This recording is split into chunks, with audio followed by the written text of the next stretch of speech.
ஆலயா cotton வேட்டிகள், ஷர்ட்டுகள், wedding celebration. Hindu முஸ்லிம் குறித்து பிரதமர் நரேந்திர மோடி பேசிய பேச்சு பல்வேறு எதிர்வினைகளை ஏற்படுத்தியுள்ளது.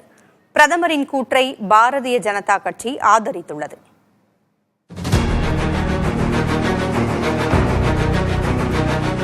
இந்து முஸ்லிம் பிரிவினை குறித்து என்றைக்கு பேசுகிறேனோ அன்று நான் பொது வாழ்வில் ஈடுபட தகுதியற்றவன் ஆகிறேன். ஆனால் நான் அப்படி பேச மாட்டேன் என பிரதமர் நரேந்திர மோடி தனியார் தொலைக்காட்சிக்கு அளித்த பேட்டியில் கூறியுள்ளார்.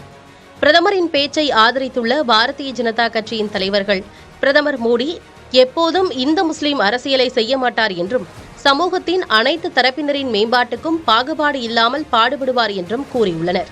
முன்னாள் மத்திய அமைச்சர் முக்தார் அப்பாஸ் நக்வி, பாஜக செய்தி தொடர்பாளர் RP சிங் ஆகியோர் மதம், சாதி என எந்த பேதமும் இல்லாமல் ஏழை மக்களுக்காக பல நலத்திட்டங்களை கொண்டு வந்தவர் பிரதமர் மோடி என தெரிவித்துள்ளார்.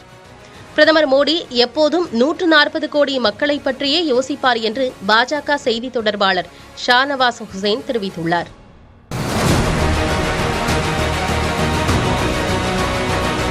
பிரதமரின் பேச்சு அவரின் தினசரி பொய்களில் ஒன்று என்று விமர்சித்துள்ள காங்கிரஸ் பொதுச் செயலாளர் ஜெய்ராம் ரமேஷ், தேர்தல் தொடங்கியதிலிருந்து அவரது பேச்சு நமது நினைவுகளிலிருந்து அழிக்கப்பட முடியாதது என்று தனது எக்ஸ் தளத்தில் பதிவிட்டுள்ளார். தமிழ்நாடு காங்கிரஸ் கமிட்டி தலைவர் செல்வ பெருந்தகையும் பிரதமரின் பேச்சு குறித்து கடும் விமர்சனத்தை முன்வைத்துள்ளார். வீடு அரசியல், தாலி அரசியல், உங்களுடைய தாலியை அவர்களுக்கு கொடுத்து விடுவார்கள் என்று சொன்னார். மிகப்பெரிய தோல்வி பயம்.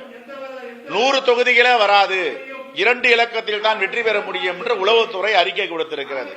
இந்த அறிக்கையை பார்த்து பயந்து அதிகார வெறியில், அதிகார பசியில் இப்பொழுது தான் பேசிய பேச்சுக்களை உண்மைக்கு புறம்பாக மாற்றி பேசுகிறார், பொய் சொல்லுகிறார்.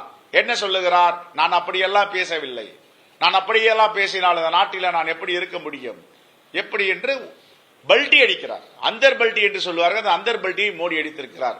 அவர் என்ன பல்டி அடித்தாலும் இந்த தேசத்துடைய மக்கள் நரேந்திர மோடியை நம்ப மாட்டார்கள். இந்த தேசத்தில் வாழ்கின்ற இந்துக்கள், நானும் இந்து, என் குடும்பமும் இந்து, தோழர்கள் எல்லாம் இந்துக்கள் இருக்கிறார்கள்.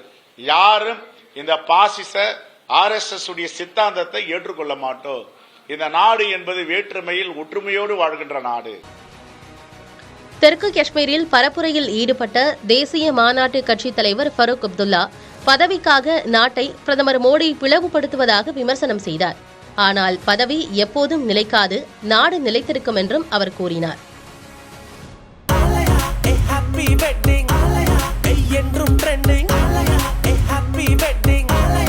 ஆலயா காட்டன் வேட்டிகள், ஷர்ட்டுகள், வெட்டிங் செலிப்ரேஷன்.